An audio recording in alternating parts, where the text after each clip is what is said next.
देखिए दीदी, जिनके प्रिय शिव हो या जिसके शिव के प्रिय हो, सुनने में तो लगता है कि एक ही बात है, लेकिन नहीं, ये दो बात है दीदी। जिनके प्रिय शिव हो यानी कि जो व्यक्ति है उसके प्रिय शिव हो, और जो शिव के प्रिय हो यानी कि शिव के प्रिय हो गए तो वो छूटेगा नहीं।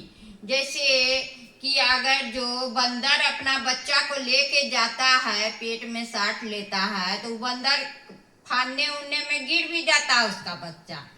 लेकिन अगर जो शिव के प्रिय हो जाइएगा, यानी कि बिल्ली अपना बच्चा को मुंह में पकड़ के लेके जाता है, वो अपना बच्चा कितनों फानेगा उछलेगा लेकिन उसका मुंह से नहीं गिरेगा दीदी। उसी प्रकार हमें शिव के प्रिय होना है दीदी।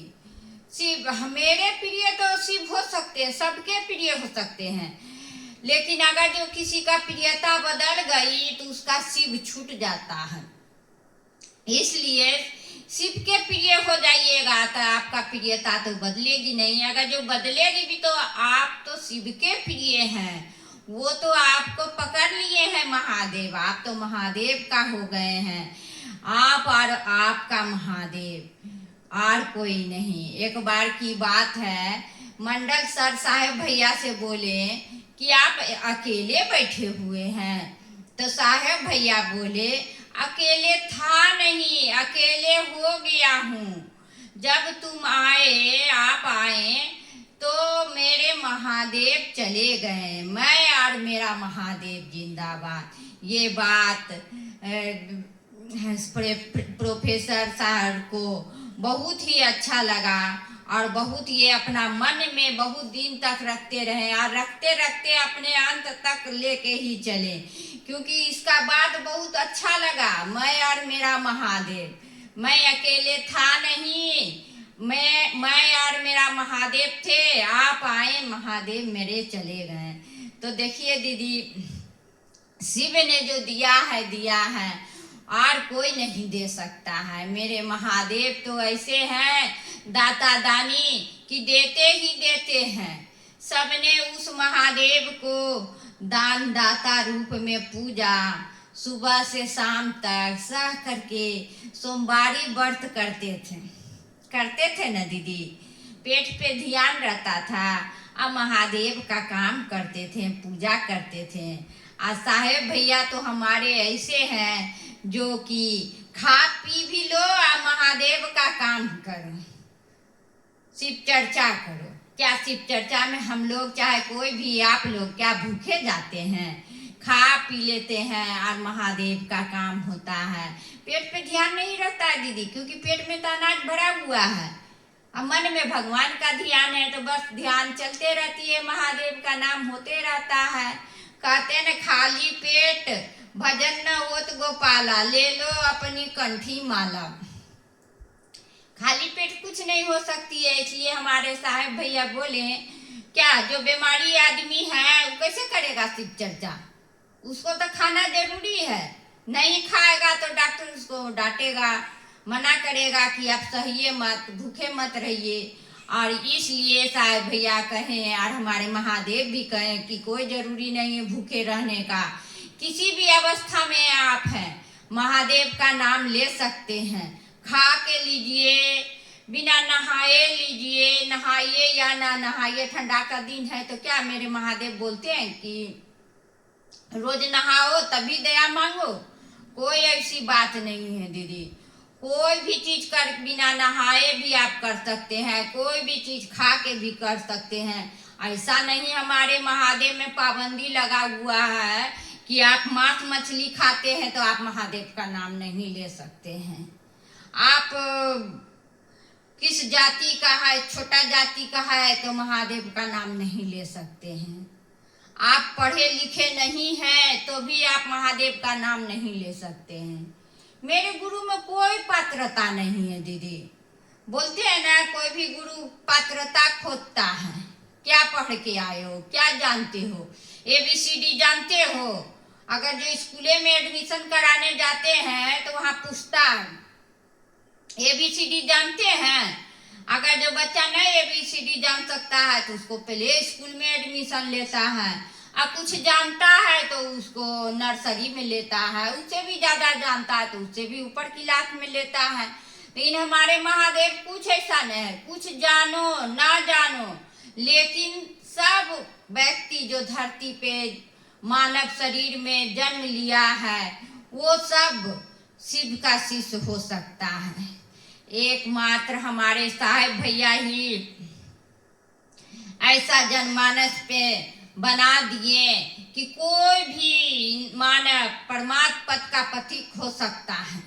इस पथ पे चलने का कोई किसी को भी दिया गया है ऑर्डर, इसके लिए कोई रुकावट नहीं है, कोई भी चल सकता है, या छोटा जाति को हो या बड़ा जाति को हो, या पढ़ा लिखा हुआ हो या अनपढ़ हो, जो जैसा है इस परमात्म पद पे चल सकते हैं, जो जैसा है शिव को गुरु बना सकते हैं। एकमात्र हमारे साहेब भैया ही बोले हैं और बताए हैं, जो जैसे है आइए और अपना शिव को गुरु बनाइए, इसमें कोई मतभेद नहीं है। क्या राजा के लिए 24 घंटा दिन भर में होता है और गरीब के लिए क्या ज्यादा होता है या कम होता है? सबके लिए तो भगवान एक जैसा दिए हैं। उसी प्रकार हमारे साहेब भैया सबको एक बराबर 3 सूत्र दिए हैं, और इन 3 सूत्र ले करके हम लोग चल रहे हैं जनमानस में, शिव का गुणगान गा रहे हैं, महादेव का काम कर रहे हैं। हम लोग परसों कोलकाली गए। साहेब भैया का कहना है कि खूब चर्चा मत कीजिए, खूब भजन नहीं कीजिए, महादेव का काम कीजिए। हम लोग परसों गए कोलकाली। कोलकाली में मेला लगी हुई थी, माता की पूजा हो रही थी। ऊपर पहाड़ पे महादेव का भी शिवलिंग बहुत बड़ा सा था। कोलकाली को पूजा किए हम लोग, माता का दर्शन किए और आशीर्वाद मांगे कि अब महादेव के पास जाने का आशीर्वाद दीजिए माता, हम महादेव के पास ऊपर चढ़ सकें। और ऊपर चढ़े गए, महादेव को भी पूजा किए और उनसे प्रार्थना किए, दया मांगे कि हम लोग शिव शिष्य के मन में जो भी मलाल हो महादेव उस मलाल को निकाल दीजिए और दया कीजिए, अपने सब शिष्य को आगे चलने की राह दिशा दिखाइए और अपने ओर ले चलिए। कहते हैं ना, शिव को गुरु बना करके क्या मिला आपको? क्या नहीं मिला है? कहने का क्या नहीं मिला है? एक बार साहेब भैया बोले, एक लेडी थी, बहुत गुरु काम करती थी, लेकिन उसका ब्लाउज फटा हुआ था। साहेब भैया उससे पूछे, क्या तुम गुरु काम करती है? तो उसने बोला, हाँ साहब, हम रोज 100-200 काम करते हैं। तो साहब बोले, तब तुम करती है तो महादेव से दया नहीं मांगती है? तो वो लेडीज बोली, दया महादेव तो करेंगे ही न सर साहब, अब हम क्या करें, हमारा स्थिति ऐसा है। तो साहब भैया ने खूब महादेव से झगड़ा किए, बोले जो क्रिमिनल है, जो चोर है, डकैत है, उडंग पुडंग काम करता है, उसकी बीवी रेशमी वस्त्र पहनेगी, और जो गुरु काम करता है वो फटा हुआ ब्लाउज पहनेगी? क्या उसके लिए महादेव नहीं है? जो वो महादेव का काम करती है और उसके लिए आप नहीं, और जो आपका काम भी नहीं करती है उसके लिए आप रेशमी वस्त्र, क्या हमारी गुरुबाना फटा हुआ कपड़ा पहनेगी?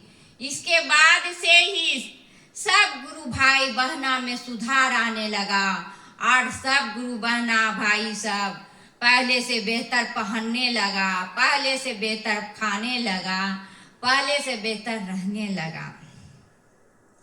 जो शिव का काम कर रहा है, महादेव का काम कर रहा है, कहते न दीदी, उसे रोटी, कपड़ा और मकान, ये 3 चीज का जीवन में कभी कमी नहीं होगा। साधारण खा सकता है, साधारण कपड़ा पहन सकता है, साधारण मकान में भी रह सकता है, सब चीज का गारंटी लिए हैं। एक मकान हो सकता है, पहनने के लिए 2-4-10 कपड़ा हो सकता है, रहने के लिए भी सब मकान घर हो सकता है, और खाने के लिए भी बढ़िया बढ़िया खा सकते हैं।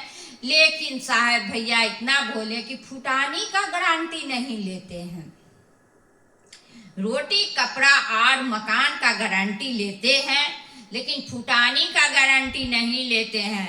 अगर जो महादेव की दया होगी तो फुटानी भी हो सकता है, पूर्ति से भी ज्यादा पूर्ति हो सकता है। तो देखिए दीदी, गुरु बना करके हम लोग को तो पल प्रतिपल दया मिल रही है और महादेव से दया मांगते हैं। इसी तरह आप अपना दया बरसाते रहिए, हम लोग के शिष्य के सर पे हमेशा दया आशीर्वाद देते रहिए और हम लोग आपका काम को आगे बढ़ा सके, क्योंकि महादेव के काम को आगे बढ़ाना ही बढ़ाना है। साहेब भैया का आदेश है कि शिव को गुरु बना करके आप अपने तक मत रखिए, जहाँ तक हो वहाँ तक आगे बढ़ाने का काम कीजिए। तो उस आदेश का पालन कीजिएगा, तब तो आपको दया मिलेगी दीदी। आदेश का पालन नहीं कीजिएगा तो दया नहीं मिलेगी।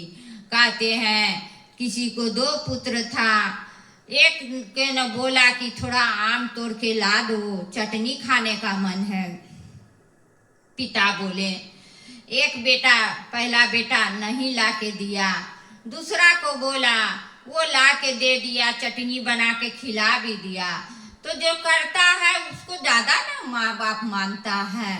उसी प्रकार हमारे गुरु भी है, जब गुरु का काम कीजिएगा तो वो ज्यादा आपको मानेंगे और अपने पे दया आपके ऊपर बरसाते रहेंगे।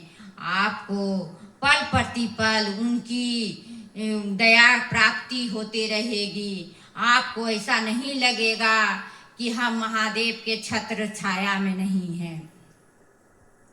मुझे कुछ साल पहले ऐसा लगता था कि मेरा कोई नहीं है, मैं बिल्कुल अकेला हूँ, लेकिन महादेव ने हमें सहारा दिए और बोले, जेकर नाथ बोले नाथ वो अनाथ काहे होई, जेकर नाथ बोले नाथ वो अनाथ काहे होई। ऐसा मुझे एहसास हुआ दीदी, और मैं अपने मन को आगे बढ़ाई, महादेव की ओर चलने के लिए कोशिश की और उस कोशिश में आगे बढ़ते ही जा रही हूँ। महादेव से दया मांगती हूँ कि महादेव आप हमें आगे यूं ही बढ़ाते चलिए, यूं ही बढ़ाते चलिए और अपना काम हमें से लेते चलिए। हम पल प्रतिपल महादेव से दया मांगती हूँ कि महादेव आप हमें ऐसा ऊर्जा दीजिए, ऐसा क्षमता दीजिए कि गुरु का काम को हम आगे बढ़ाएं, आपका नाम को हम आगे बढ़ाएं और शिव की ओर चलने का हम प्रयास करें। साहेब भैया भी ऐसा ही बोले हैं कि 3 सूत्र कीजिए और नहीं तो आप प्रयास कीजिए करने का। जबरदस्ती भी साहेब भैया नहीं बोले हैं। तो उसी तरह हम और आप इस प्रयास पे लगे हुए रहिए। और मैं अपनी वाणी को फिर कल मिलती हूँ और अपनी वाणी को विराम देती हूँ।